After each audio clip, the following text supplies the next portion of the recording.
Okay, so you're. Oh, okay. I'm not getting out of that question. No, I have an answer. Mine is 6. The poetry book called 6 is kind of like a big square book. And the reason is that book started in my mind when I was in my first grad program, and I had this brilliant professor who's still out there being very brilliant, Bruce Beasley, and he made this declaration in class that always stayed with me about how, and he may have been quoting someone else, so I've kind of lost the context, but it seemed to be what he believed, whether or not he came up with the exact number. But he said that your whole life you'd only write about 6 things, and then it was your job to discover what those 6 things were. And I just liked like having a numerical challenge like that, and so I started thinking about what the 6 things were, and he was like, it might not just be like cats, trains, but like bigger things that you would be culling, and trying to find. His message to us was, you don't really have to come up with what your content should be. The message is that you need to find forms for your content, because your content doesn't actually change that much. And I just thought that was brilliant, because he cared so much about like, make new forms, don't worry about making new content, because your content is already there and it's following you. And so I wrote 6 really long poems trying to in some way articulate what I thought my 6 things were, but never to try to make an overt thesis like, this is point 1, but on each of the things I thought were the 6 things. And then I finished that book in 2006, and it circulated for 8 years. So this is also a story of like something like waiting a long time. And then in 2014, it had been through 8 years of different submission cycles. And I think, you get loving rejections, you get named a finalist, you get little tugs that make you keep going. But I kind of had put it in my head, like, I'm just going to keep circulating this book forever. But it's weird. It's like, it's big, it's hard, it's a hard book, and I love it so, but I'm just going to accept that it may never get published, and that's okay. I'm just glad I wrote it. And then C.D. Wright, who was one of the poets Bruce taught in his class, picked it for a prize, the Arohu to the Lighthouse Prize in 2014, and then very tragically died before it came out in 2016. And so I kind of had this hope and fantasy that I would meet her at some point, but her words were in the front of the organ, so that meant a lot to me. And then even though there are these 6 long poems, the editors let me add an elegy for her at the end. So the 7th poem is an elegy to her. So she starts the book with her words, and they look like a prose poem, and then the book ends with the elegy I wrote after she died. So it felt to me like she was such an influential person in my wanting to write experimental work, and then the book having such a long go in the world before it had a chance as a book. So all of that makes it the one for me. It makes me the happiest, I guess. And the saddest too, because C.D. Wright, that was such a loss for poetry. Right. How many books have you published now? Well, if you count chapbooks, then I have published 10 books, including our collaboration. Right. And you? It's over 20. I think it's over 20. I'm going to say 20. I don't know. I remember going to counting and being like, geez, Louise, this is amazing. So many. I think Queen per Day was 13. But counting chapbooks and collaborations, though. So, more than 13. Oh, I have some more collecting to do then. Yeah, a lot of them you never got. Which is wonderful. Yeah. That's your work with Maureen, too.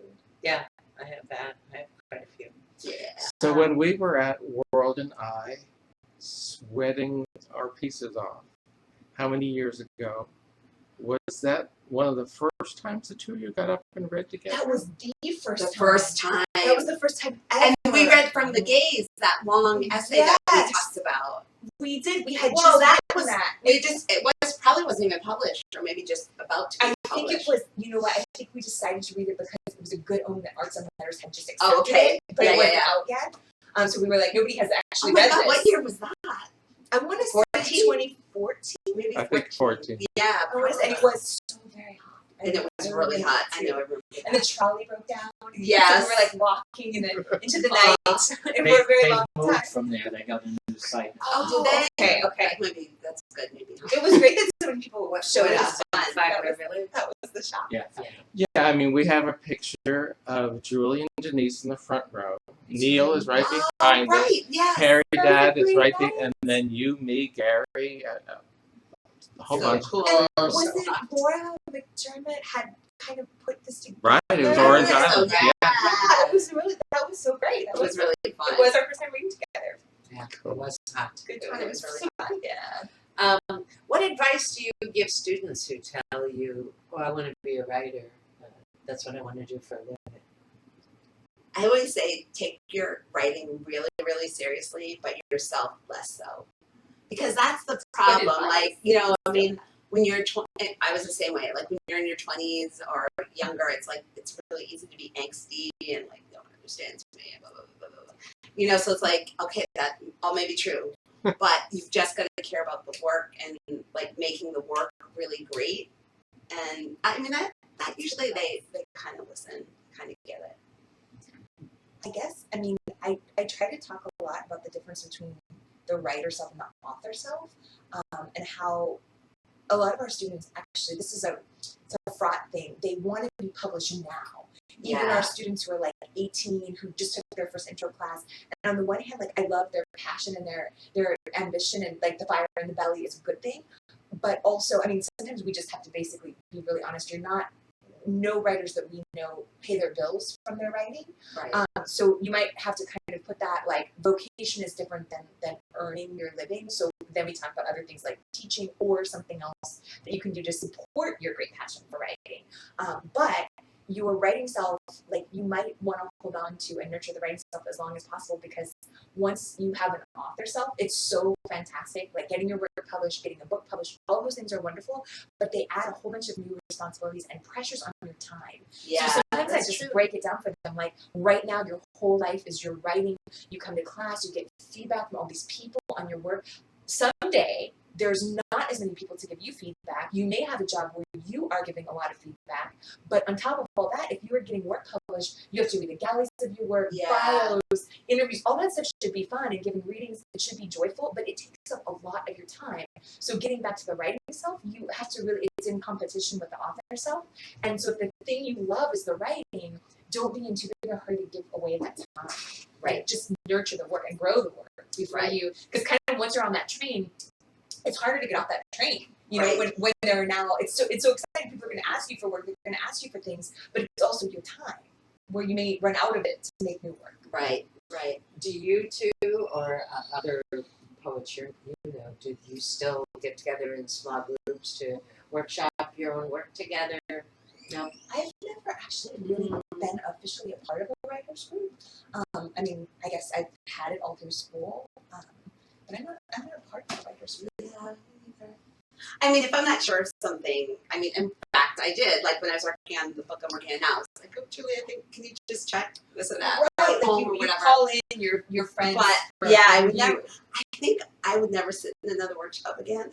I just don't think I could take it. We I both don't had think I some could scarring in our We had past. some, we had some scars. We were It not wasn't part all of easy all- peasy. Like, All the workshops that we teach are probably, I'm guessing this is true for you, but like kind of in contradistinction to some of the more terrorizing workshops of our times in grad school, like wanting it to be fruitful but fruitful and kind rather than like a kind of military break you down model. But unfortunately, I still have those memories of that model of workshop, so I'm still like. Plus, I think at some point, like you get confident enough that, like, it's like, I mean, I wouldn't need like 10 people to go, you know what you should do, you know, like you just need one. And then you have all that conflicting. Yeah, it's like, no. Yeah, And hopefully, like, you have, in addition to close friends, I mean, I know you have Stephanie District. Yeah. And sometimes you ask me, which is really nice to be asked. But also, you start to have a relationship with your editors. Yeah. When you start to be able to trust them, so you can give them something that's like the best you can do to this point. Plus, if you're publishing smaller things like poems and essays first, then you get editorial feedback one time first, and then if it's going into the book, you get it from the editor at the publishing house. So as long as you like get along with them and trust their guidance, then that can be really helpful. You know, it is funny. The generative workshop we did for the Palm Beach Poetry Festival was fantastic. Oh, thank you. I love doing those kind of workshops. Honestly, generative is my favorite kind of thing. I think revision workshops are hard because you just may not be ready. Like, I always think it's about having like a really big hopper so that like you can always have something to go back to. And I think a lot of what we write needs like more time, especially for our students who may still be figuring out, like trying to find a voice, trying to find what are my 6 things, like what do I care about, what do I want to write. Like it's hard for me to pressure them. I realize sometimes they feel like, oh, so portfolio means I have to revise everything, but sometimes not everything is ready to be revised. Like you need to read more, you need to explore more, like all the arrows that are shooting out of your work that are pointing you to a million other things. So frankly, I just love generative workshop. I just love giving my students, like for each portfolio, I want you to do something new. And what I notice is that they're often angsty about revision, but they're also even more angsty about like, what do you mean? Like, I have to write something completely new. And sometimes I get like, oh, I've been trying this piece through every creative writing workshop. Oh, that's the worst. I want another go at it. And I'm like, no. You need to grow the hopper right now. Like, put it down, step away from the piece. Because it's going to grow when you grow. But sometimes you can't, even in 3.5 months, like expect people to revise. So just a generative workshop for me, it's the kind I like to go to. Yeah, me too. If I'm going to go to like a community workshop, I just want to like sit there and write. I like to give people like a push to do it without saying like, we're going to tie this all up. Right. At the end and revise everything you've already written. It might not be time. Do you use prompts for your own work? Do you find them out in the world there and Internalize that. Yeah, I think I do too. I know. And conversations are prompts all the time. Absolutely. We should write about that and then we write it down on like a post-it and get back to it. Yeah, I'll hear an article on the radio. Yeah. I have a very bad habit. I hope police aren't listening. I keep index cards in my car, and while I'm driving, I write down an idea that I heard on the radio. But you're in a stoplight. I'll lose it. I'm either at a stoplight or I'm very good at writing and not looking. Oh yeah, that works. I mean, if you I can can- adjust the radio without looking, you can write it down. Yeah, so I Totally put the thing down on the thing here. Yeah, that's so And great. I write, and I did that on our That's first fabulous. line. Yeah. It's perfect. Because That's where I'll you lose get it, but ideas. yeah, I hear Walking, things on driving, the radio. showering. Yeah, I'm always listening to NPR. So I have Generative. lots of stories on whatever, the cosmos, Mhm. politics. Mhm. But yeah, if I don't write it down, it's Yeah, no, Yeah, that's true. I'm like that. That's true. unfortunately gone. What answer would you have liked to give to a question that's never been asked by an interviewer? Oh, this is super existential. I love it. What? Just say the What answer. Let me think if I can All right. remember what I said. No, I get What answer would you like to give to a question that's never been asked? Do we have to name the question too? No, is it like, it's super gonna be a mysterious? person, like, Pistachio. Like, Just No, it could be like, why? Thank you. I was surprised too when I won the Nobel Prize.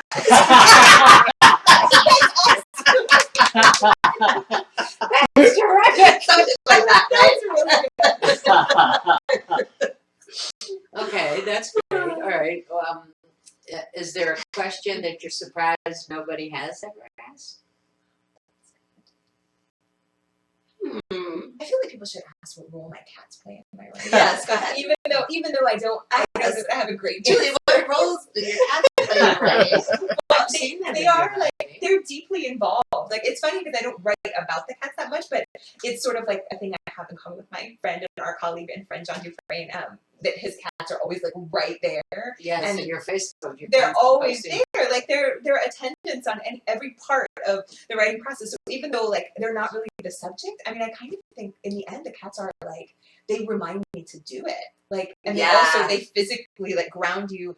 John Dufresne always says like the first step of writing is sit your ass in the chair. Mhm. It's in all of his advice, and the cats want you in the chair. So they're never working against. I always think the reason I don't have a dog, and I love dogs, might be because the dog says, let's go out and away, but the cats are like, oh, this computer's warm, this laptop is warm. Yeah, like, yeah. Let's stay here. So they're like a conduit to it. Like I'm writing even more because the cats are like, Are they love often it. lying on your keyboard? They like to sit like right next to it and you have to like push their little paws off, but often they're just sitting like on my lap and I'm typing and they're sleeping for hours. That's so And it's like a warm little blanket of kitty, and it's very soothing. So I think it keeps me in the chair, you know, for as long, and I hate to disturb them. Yeah. Oh, I better write a little more until you know, Yeah. until I absolutely have to get up, you know. Right. Like so they're playing a role. They're Yeah, mine I aren't love lap it. cats, but they do like to sleep on the mouse, which is yes, interesting. anything that's like warm or Right. like fun to. Yeah, and they Toggle. like to walk across the keyboard. So I see They all do. these interesting letters. that- Yes, that's true too. I should just write one. Let my cat write the poem. Found poem. I do have that. Yeah, I I do have that. You have that? One line in 6 that's always with me is Tybee, who's our 15-year-old cat, who's been with us since he was this big. He jumped on the keyboard, and I always was at that time was trying to practice like projective verse, where anything that enters the poem stays in the poem. And jumped on the keyboard and he hit all these Q's and caps lock, all these Q's and then all these A's, and like you couldn't replicate it. So it's like caps lock, half Q, half A, and I'm thinking about questions and answers. Right. So I left it, and then years later, the editor was like, "It's so interesting. Like I love the transition," and I was like, "That's the cat." We were already collaborating. But I wouldn't. Already, Yeah. yeah. I was collaborating With your Ivy. before I met you. So cool. interesting. And you? Anything that? Yeah. What do you want to answer? Oh. Please tell us. You mean anything that I was surprised no one's asked about?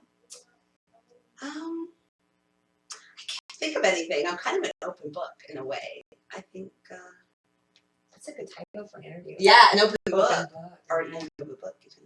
Oh yeah. I've always said no one could blackmail Ooh, me maybe. because, right? We need a title. Open book. Or, yeah, no one can black. No one could Right. blackmail me because That's my right, life's we an already open tried. book. Right. It's That's true in a way, right? It's, Yeah. yeah, I mean, I wish I could think of something like, oh, I'd love to talk about. I think it's, Everything you've done. yeah. And we do get asked really